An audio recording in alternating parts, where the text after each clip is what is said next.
2시간 전에 마감한 트레이더가 생생하게 전하는 글로벌 마켓 리뷰 델타1입니다. 어제는 시장에서 좀 놀라운 뉴스가 있었습니다. 중국이 엔트그룹 IPO가 연기되었다는 이야기인데요. 제가 옛날 홍콩에서 일할 때 국경 건너 그 심천 사람과 이야기를 해보면 중국 사람은 그 어느 나라 사람보다 돈을 사랑하고 자본주의적이라고 하지만 단 하나, 공산당에게 까불지만 않으면 된다라고 했는데 마윈 회장이 상하이에서 입 바른 소리 좀 했다고 바로 꼬투리 잡아서 제재하는 것 보면 야, 한국이 참 좋구나 하는 생각이 듭니다. 아시아 세션에서 그렇게 날아갔던 증시가 애프터마켓 이후 고점 대비 거의 1%가량 밀렸는데요. 알리바바는 미국 세션에서 무려 8.13%가 하락했습니다. 아휴, 이런 거 보면 참.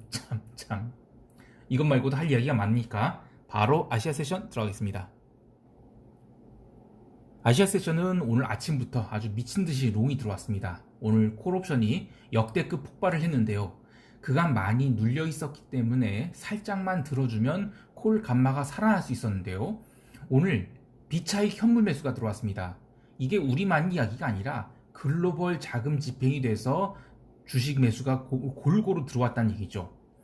이 외국인들은 현 선물을 대량 매수했고 놀랍게도 개인은 다시 풋옵션을 매도했습니다. 무려 3만 계약이나요. 지난 금요일에 당한 게 억울했을까요? 다시 그렇게 대차게 매도한 것을 보면 정말 옛날이 그 무식한 옵션 이른바 똥개미들이 아닌 자금력과 결단력이 겸비된 대단한 개인인 것 같습니다. 오전 10시까지 상승은 일반적인 기준에서 충분히 가능한 일이었는데 10시 이후의 상승은 현물 매수세가 받쳐주지 않으면 나타나기 힘든 그런 상승이었고요. 그리고 그것을 미리 알고 있었던 외국인은 시초가부터 델타를 위로 완전히 열어놓고 질러댄 것입니다. 뭐가 어쨌든 외국인은 12시까지 선물을 강하게 샀고요. 개인은 콜 매수와 풋 매도로 용기 있게 따라갔으며 옵션을 하지 않는 개인은 금요일 폭락을 받은 용기가 단 이틀 만에 이익으로 바뀌면서 아주 기쁜 마음으로 주식을 판 것 같습니다. 지난주까지는 선물 베이시스가 심한 베고데이션이었죠. 그런데 오늘은 아예 콘텐고였습니다. 선물 시장이 콘텐고라. far away. 옛날 옛적에 금리가 높을 때는 이 분기 초에는 3포인트가 그냥 가까운 그런 콘텐고였죠. 그런데 금리가 낮아지면서 점점 줄어들다가 코로나 이후에는 워낙에 선물 매도가 강하게 들어오니까 이 베고데이션으로 바뀌었습니다. 그래서 오늘 선물 시장에 콘텐고로 바뀌게 된 것은 두 가지 의미가 있는데요. 첫 번째로는 선물 시장의 매도 공급이 사라진다는 것, 즉 이제 롱텀 투자자들이 숏으로 보지 않는다는 이야기입니다. 두 번째는 기존에 이 저평가되어 있던 선물을 사고 현물 매도를 하는 그러한 매도 차익 거래가 오랫동안 쌓여 있었는데 그 프로그램 매도를 돌리는 거래, 그러니까 혹은 또 신규 매수 차익 거래가 들어올 가능성이 있다는 것입니다. 이것은 연말로 갈수록 수급적인 측면에서는 부정적으로 볼 이유가 사라져간다는 얘기죠. 자, 이런 거는 숏을 꺾어야 될 좀 중요한 이유가 되겠습니다. 홍콩 시장 개장하고도 바로 위로 튀기 시작해서 장중 3%가 넘는 상승을 보였습니다. 허나 장마감 후에 엔트그룹 IPO 중단 소식에 제법 상승분을 되돌렸는데요. 어떤 이벤트가 일어나면 그 당시에는 그게 개별 종목 이슈라서 의미가 있겠냐 할 수 있지만 전체 투자 심리의 전환을 일으키는 중요한 시발점이 될 수 있습니다.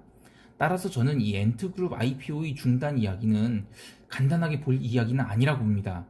물론 중국이 자국이 그 테크 기업에 대해서 일부러 고사시키려는 의도가 있는 것이라고 보진 않습니다. 단지 야, 까불지 마 정도로 보긴 하지만 이 무심코 던진 돌에 개구리가 죽는다고 중국 정부의 그런 태도는 외국인 투자자들에게는 야, 잠깐만이라도 야, 여기는 공산당 나라야 이런 정신 차리게 하는 행동이었습니다. 자, 그러면 앞으로도 계속 롱일까요? 아직 변동성이 굉장히 높은 상황이죠. 그래서 저는 코스피는 일정 구간까지는 빠르게 올라갈 수 있다고 봅니다. 헌데 어제도 그랬지만 풋이 죽질 않습니다. 어제 양매도 하셨던 분들은 옆구리가 찢어지게 아팠을 것입니다. 게다가 유렉스 야간 옵션 시장에서는 더 올랐죠. 아이고, 결국 콜매도자들 옆구리를 제대로 한번 찢어준 다음 거봐 시장이 롱간말하니까 하면서 뭉개지 않을까 합니다.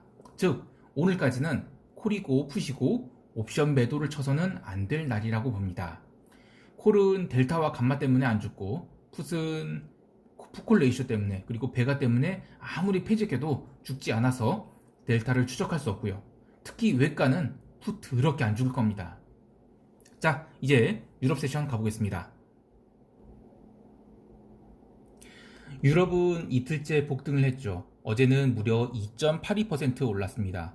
12,000선에 그 닥스가 도달하고 나서 어영부영했는데 미국장이 초반에 강하게 올라오자 또 계속 달리기 시작했습니다. 그리고 어제 유로화도 올랐어요. 아시아 세션에서는 긴가민가하면서 올랐다가 유럽 본장 시작하면서 쉬지 않고 올랐고요. 기름도 유럽 세션 시작하면서 38%대로 빠르게 올라왔고요. 그리고 브렌트도 결국에는 40불을 회복하였습니다. 이탈리아 국채 계속 올랐고요. 어제 미국 국채 신저가 부분까지 내려왔는데 어쩔 수 없이 독일은 반응을 했어요. 그래서 독일 국채는 하락하고 이탈리아 국채는 올라서 독일 국채와 이탈리아 국채의 스프레드가 계속 좁아지는 상황이 되었습니다. 참 전부 다 리스크 온 현상인데요. 순식간이죠. 지난주까지만 해도 세상이 막 무너질 듯하게 여겼는데 어느새 이 닥스 11,482 엊그제였는데 이제 12,000 지금은 12,120 넘은 것 같아요. 예. 어쨌든 시장이 리스크를 빠르게 언와인딩하고 있습니다. 이럴 때일수록 신중해야 합니다. 춤을 출 자신이 있는 사람은 쫓아가도 되지만 그렇지 않다면 조금 올라왔다고 해서 숏을 치거나 주식을 팔거나 하지 마시고 딱 하루만 더 지켜보시기 바랍니다. 대선 윤곽은 오늘 오후에 나올 것이고 그리고 이번에는 우편 투표 등도 있으니까 조금 더 늦어질 겁니다. 항상 survive first입니다. 아참 어제 그 호주 중앙은행이 기준금리 인하를 했어요. 0.1%로 인하를 했는데 그 전에 이미 오지달러가 여러 가지 재료들로 인해서 눌린 상황이었죠. 그래서 금리 인하 발표를 하고 나서도 오지달러가 더 이상 빠지질 않았습니다. 그리고 유럽 세션에서 유로화가 튀어오르기 시작하자 FX 마켓 플레이어들이 비달러 바스켓을 롱을 잡기 시작했어요. 그러면서 오지달러를 바닥에서 아주 강하게 커버링을 시켰고 그래서 1% 넘게 올랐습니다. 자, 이제 쉬지 않고 바로 미국 시장 들어가겠습니다. 미국은 선거일에도 증시가 열립니다. 네, 열려요. 우리처럼 안 놀립니다. 어쨌든 시초가 시작하자마자 S&P 선물은 갭상승을 한 상황인데도 거기서 또 달립니다. 그리고 이어서 나스닥도 달리기 시작했는데 일단 방향을 위로 잡으면서 나스닥은 거의 보합권에서 스트레이트로 2%를 1시간 만에 땡깁니다. 예, 정말 가공할 속도였습니다. 그러나 그 이후에는 기나긴 장중 조정이 이어졌고요. 막판에 등락 후 약간 눌려서 끝났으나 기본 방향은 위쪽으로 열린 채 마감하게 되었습니다. 미국 시장에서 나타났던 흐름은 달러 약세가 거의 언더슈팅급으로 나타났고요. 그리고 미국 국채도 10년물 중심으로 더 이상 깨지 말아야 할 자리까지 내려왔고요. 구리도 유로화 강세 그리고 글로벌 반등세에 힘입어 반등을 했습니다. 골드도 추세적으로 내려왔고요. 하나같이 다 달러 약세 베팅인데 항상 과하면 탈이 납니다. 그래서 기본 방향은 그렇지만 이런 흐름 쫓아가려면 마음 단단히 먹고 춤추셔야 될 겁니다. 자, 이제 시장 총평하겠습니다. 미국 대선의 결과는 저는 궁극적으로는 노이즈라고 봅니다.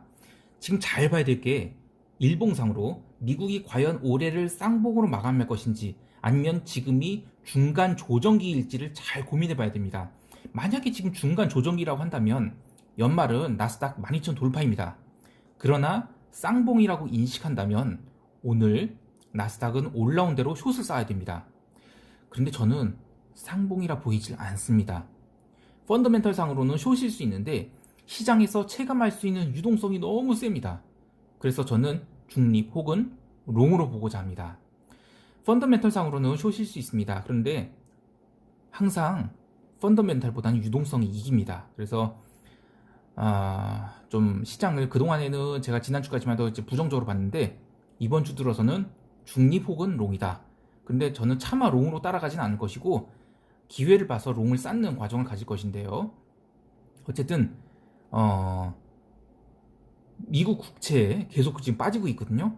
사실 그간 국채의 강세, 그러니까 초저금리 기조에 따라서 주식에서 굉장히 높은 멀티플을 정당화했어요. 그런데 미국 국채가 계속 빠진다고 하면 시장은 이 부분에서는 한 번쯤 이 질문을 할 기회를 가질 겁니다. 그래서 저는 이번 FOMC 때 그 점에 대한 언급이 좀 있을 것이고요. 즉, 이 높은 멀티플이 계속 정당화되려면 YCC나 뭐가 됐든 간에 국채금리의 하락을 멈추게 해야 됩니다. 채권 가격의 하락을 멈추게 됩니다.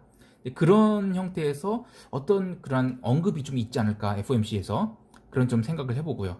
그래서 그게 좀 받아들여진다면 시장은 정말로 나스닥 12,000 돌파다. 그렇게 봐야 될 것 같습니다. 자, 시장 냉정하게 잘 대응하시기 바라고요. 그리고 변동성이 높다는 점, 그 점 감안해서 대응하시기 바랍니다. 이상 델타몬이었습니다. 감사합니다.